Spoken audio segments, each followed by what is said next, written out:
Miguel Reyes clutched the simple handwritten note in his trembling fingers. At 17, he'd finally gathered the courage to express his feelings for Vanessa Caldwell, the girl whose smile had brightened his days since freshman year. The hallway buzzed with the usual between-class chaos, but to Miguel, everything faded into background noise as he approached her locker. "Vanessa?" His voice came out softer than intended. She turned, perfectly highlighted hair swinging over her shoulder, designer bag dangling from her forearm. Recognition flickered across her face, followed immediately by something else, discomfort. "Yes." Her friends flanked her sides, exchanging knowing glances. "I was wondering if maybe you'd like to go to the spring formal with me?" Miguel extended the note, heart hammering against his ribs. The silence that followed seemed endless. Several students slowed their pace, sensing the unfolding drama. Vanessa's friends barely contained their snickers behind manicured hands. "You're asking me out?" Vanessa's perfectly arched eyebrows rose in genuine surprise. "That's sweet, but no." Had she stopped there, perhaps things would have ended differently. But surrounded by her social circle, something shifted in her expression. "I mean, don't take this the wrong way, but we're from different worlds. My father runs Caldwell Industries. Your mom cleans houses, including mine." Her voice carried down the hallway, each word piercing Miguel's dignity. "What would we even talk about? How you have to work after school while I'm at tennis practice?" The hallway erupted in laughter. Miguel's face burned as he slowly lowered the note, understanding coursing through him like ice water. He hadn't just been rejected. He'd been publicly humiliated. "Sorry," Vanessa added, not sounding sorry at all. "But seriously, know your place." Miguel backed away, the note crumpling in his fist. His scholarship to Preston Academy had opened educational doors but closed social ones. The uniform concealed economic differences for everyone except those looking closely at the worn edges of his blazer, his supermarket brand shoes instead of Italian leather, the absence of expensive accessories. That evening, Miguel's mother found him staring blankly at his calculus homework. "¿Qué pasa, mijo?" Elena Reyes asked, her hands still red from a day of cleaning. Miguel couldn't bring himself to explain. How could he tell his mother, who worked 16-hour days to put food on their table after his father's death, that he'd been reminded so brutally of his place in the social hierarchy? "Nothing, Mama. Just tired." But Elena, with a mother's intuition, sat beside him. "When I was your age, I thought the worst pain was not belonging. But now I know. The worst pain is forgetting who you are because someone else made you feel small." Miguel looked into his mother's eyes, seeing the wisdom earned through years of struggle. "They may have more money, but you have something money can't buy," she continued, tapping his chest. "A heart that understands the value of hard work, and a mind that knows nothing worth having comes easily." Those words planted themselves deep within Miguel's consciousness. The following days at Preston Academy became exercises in invisibility. Miguel threw himself into his studies with renewed focus. When Vanessa passed him in the hallways, he no longer looked up hopefully. Each math problem solved, each physics concept mastered, became another brick in the foundation of his future. Mr. Abernathy, the aging economics teacher, noticed a shift. "Reyes," he called after class one day, "your last paper on market disruption through technological innovation was exceptional." "Thank you, sir. Have you considered where you're applying to college?" Miguel shrugged. "Community college, probably, is what I can afford." Mr. Abernathy frowned. "With your grades and aptitude, you should aim higher. The Preston Scholarship Fund extends to alumni for college applications." That conversation changed everything. With Mr. Abernathy's mentorship, Miguel applied to top universities, securing interviews despite his background. While Vanessa and her friends discussed their legacy admissions to prestigious schools, spots effectively purchased through generous parental donations, Miguel prepared meticulously for scholarship competitions. Graduation arrived with Miguel as valedictorian, a fact that clearly surprised Vanessa when the announcement came. His speech discussed resilience and the power of believing in oneself despite obstacles, carefully crafted to avoid any hint of resentment or revenge. "Success isn't about proving others wrong," he told his classmates from the podium. It's about proving yourself right.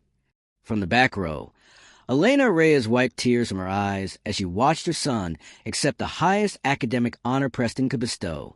At the reception afterward, Vanessa approached him with an expression Miguel couldn't quite decipher. "Congratulations," she offered, her smile not quite reaching her eyes. "That was a good speech."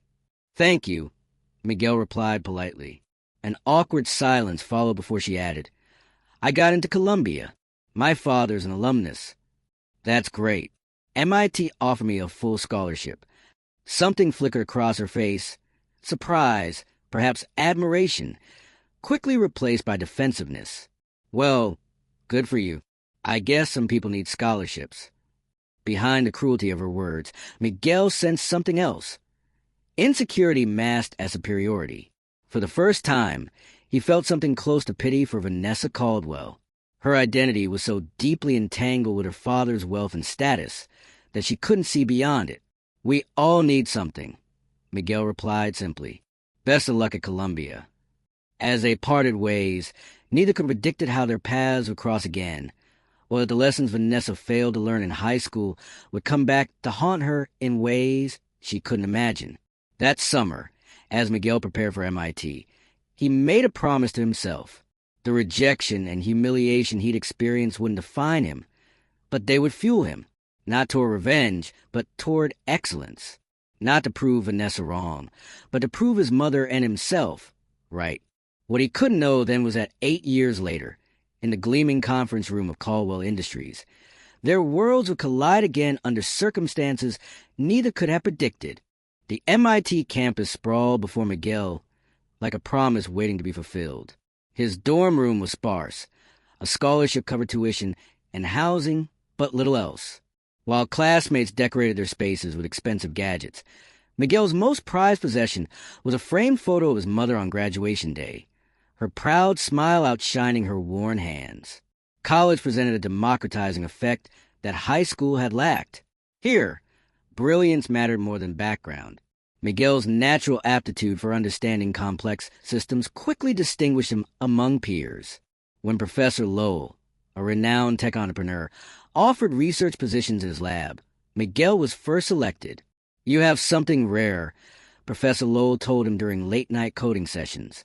"You understand technology, but you also understand people and their needs. That's where true innovation happens, at the intersection of code and humanity." Those words resonated with Miguel, who had grown up watching his mother anticipate employers' needs before they expressed them, a skill born of necessity and survival. Now, he applied that same anticipatory thinking to technology. Meanwhile, across the city of Columbia, Vanessa Caldwell was discovering that legacy admissions opened doors but couldn't help her walk through them. The business program demanded more than her private school education had prepared her for. Without the hunger that drove students like Miguel, she found herself struggling to maintain her GPA. "Daddy will fix it," became her mantra whenever obstacles arose. Charles Caldwell's substantial donations ensured his daughter received second chances that scholarship students never would. Yet each time he intervened, something vital within Vanessa withered. Her capacity to face challenges independently. During his sophomore year, Miguel developed an algorithm for predictive maintenance in industrial equipment, technology that could save companies millions by preventing catastrophic failures. Professor Lowell urged him to patent it. "This isn't just some class project," the professor insisted. "This could revolutionize how companies manage infrastructure." With the professor's guidance, Miguel secured his first patent at 20.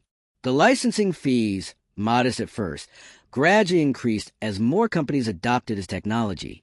While his classmates splurged on spring break trips, Miguel sent money home, enabling his mother to reduce her cleaning jobs to part-time.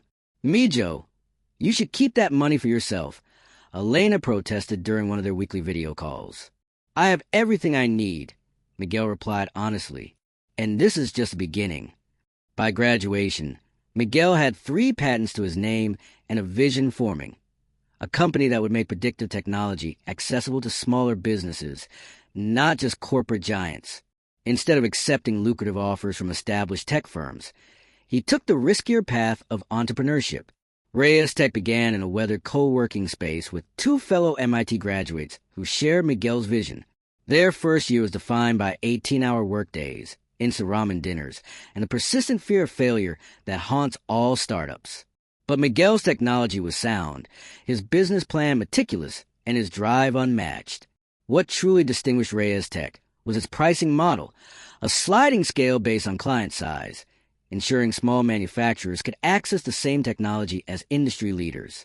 This democratizing approach garnered attention not just from clients, but from investors seeking socially responsible opportunities. 5 years after graduation, Reyes Tech secured Series B funding of $40 million.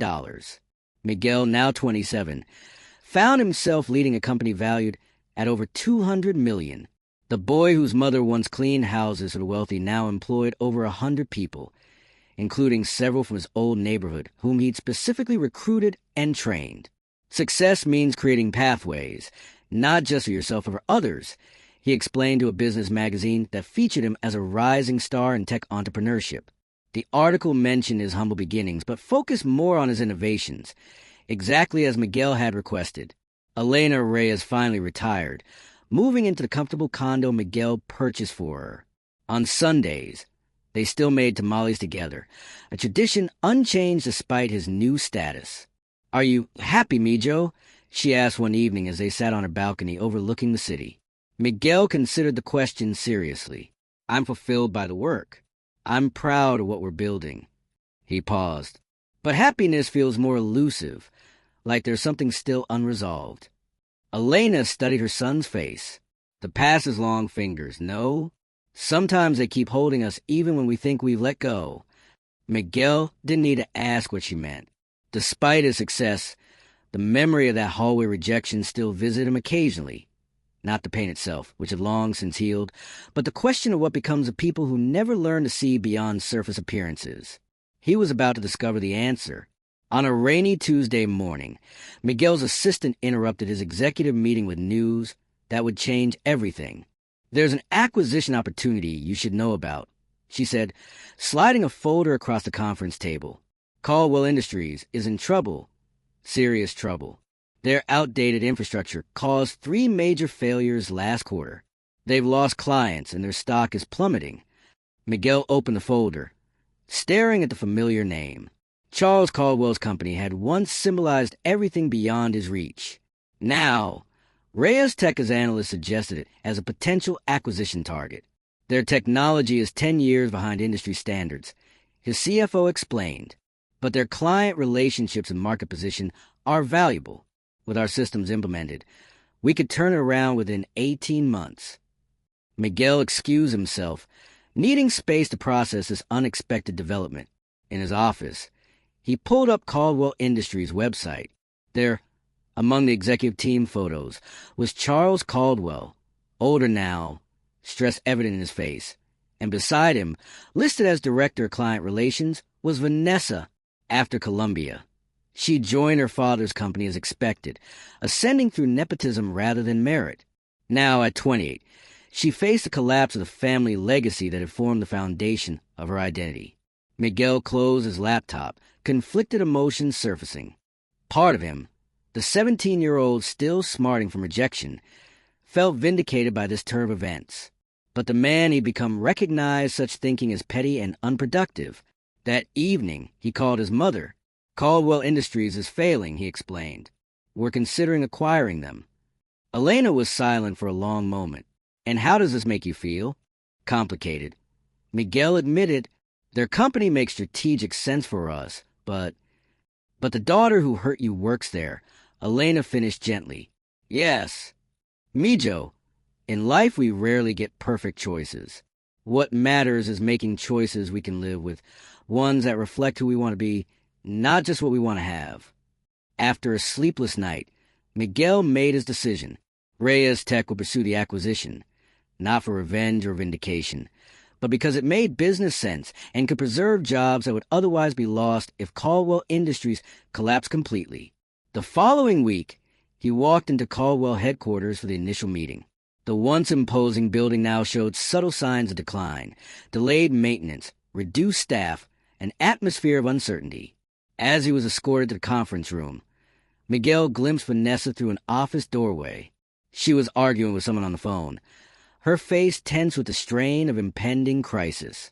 For a second, their eyes met across the distance, and Miguel saw the precise moment recognition dawned. Shock, disbelief, and something else.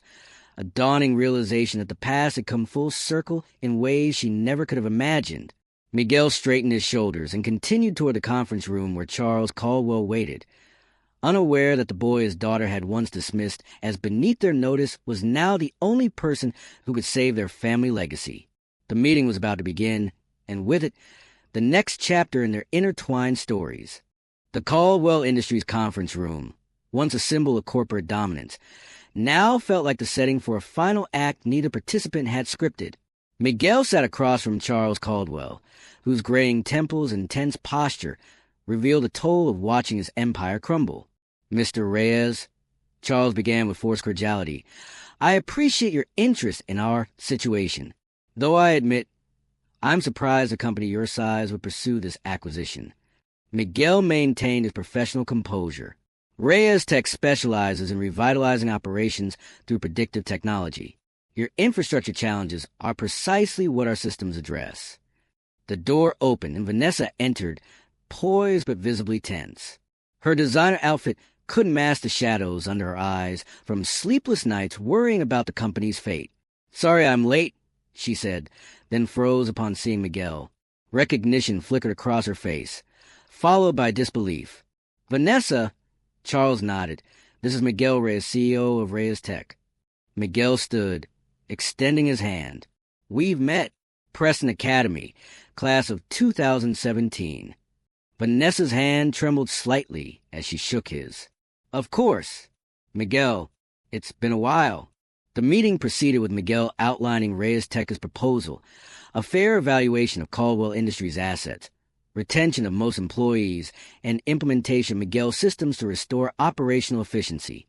Throughout his presentation, he remained focused on the business case, never once alluding to their shared past. Vanessa, however, could barely concentrate. The boy whose note she had rejected, whose background she had mocked, now controlled her family's destiny.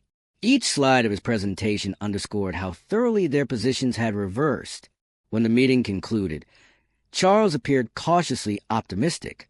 We'll review your proposal against others we've received, though frankly, yours offers the most comprehensive solution. As Miguel gathered his materials, Charles excused himself to take an urgent call, leaving Vanessa and Miguel momentarily alone. I never expected, she began, struggling to find appropriate words. Your company is impressive. Thank you, Miguel replied neutrally. Vanessa hesitated, then asked, Is this about what happened in high school? Because if it is... This is about business, Miguel interrupted firmly. Your company has valuable assets that align with our expansion goals. That's all. But they both knew it wasn't that simple. The past hung between them, unaddressed, unresolved. Over the following weeks, as due diligence proceeded, Vanessa found herself increasingly involved in meetings with Reyes Tech representatives. Each interaction revealed how drastically different Miguel had become from the shy boy she remembered. Confident, insightful, and respected by everyone around him. One evening, while reviewing documents in the nearly empty Caldwell building, Vanessa came across Miguel working late in a conference room. Don't you have people who could do this for you? She asked from the doorway. Miguel looked up. I like understanding the details myself. Old habit. Vanessa hesitated, then entered, setting down 2 cups of coffee. Peace offering? He accepted with a nod, and an uncomfortable silence settled between them. I owe you an apology, Vanessa finally said, her voice quiet but steady. How I treated you in high school was cruel and shallow. I've thought about it many times over the years. Miguel studied her face, searching for sincerity. Why did you think about it? Because it was one of my ugliest moments, she admitted, meeting his gaze directly. I was raised to believe worth was measured by wealth and status. It made me unkind. And now, Miguel asked. Vanessa gestured around them. And now I'm watching my father's legacy collapse because we refused to adapt or listen to people who didn't come from our world. The irony isn't lost on me. For the first time since their reunion, Miguel saw beyond the polished exterior to someone grappling with difficult truths. What would you do if you weren't defined by Caldwell Industries? The question caught Vanessa off guard. I don't know. I've never had to think about it. Maybe it's time you did. That conversation marked a turning point. As the acquisition progressed, Vanessa approached Miguel with an unexpected proposal, a community initiative that would offer Reyes Tech systems to struggling local businesses at reduced rates. I've been researching your sliding scale model, she explained, spreading her notes across his desk. We could expand it, create an incubator program for minority-owned manufacturers who can't access this technology otherwise. Miguel was surprised. You put considerable thought into this. I have skills, Vanessa said simply. I know how to build relationships, how to communicate complex ideas. I just never had a meaningful direction for those skills until now. 2 months later, Reyes Tech officially acquired Caldwell Industries. At Miguel's insistence, the announcement emphasized continuity and growth rather than conquest or failure. Charles Caldwell was offered an advisory position, preserving his dignity while limiting his authority, which he accepted with reluctant gratitude. The real surprise came when Miguel appointed Vanessa to lead the newly created Community Access Division, responsible for implementing her proposal. Many Reyes Tech executives questioned the decision. You're entrusting a crucial initiative to someone who... His COO trailed off diplomatically. To someone who has demonstrated creativity, commitment, and a willingness to challenge her own assumptions, Miguel finished firmly. Judge her by what she's becoming, not by what she was. On the division's launch day, Vanessa found a handwritten note on her new desk. Know your place, and then transcend it. Congratulations on finding yours.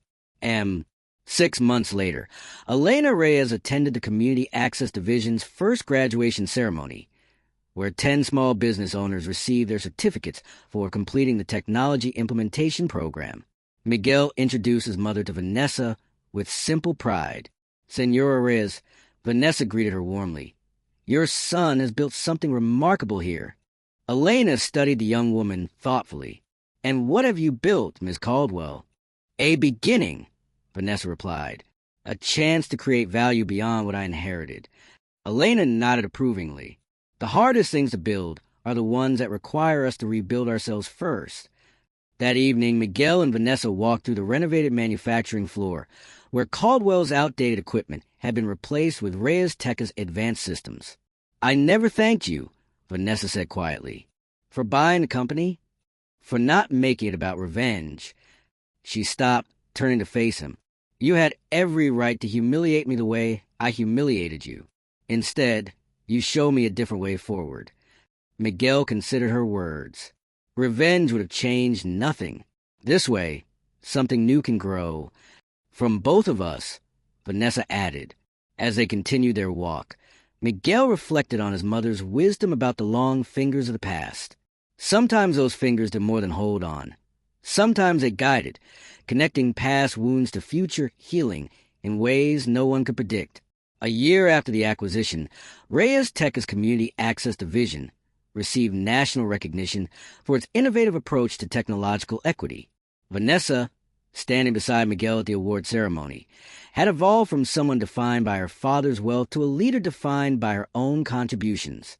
Charles Caldwell, watching from the audience, finally understood what his daughter had tried to explain, that losing the company had paradoxically freed them both to discover their authentic capabilities beyond inherited privilege.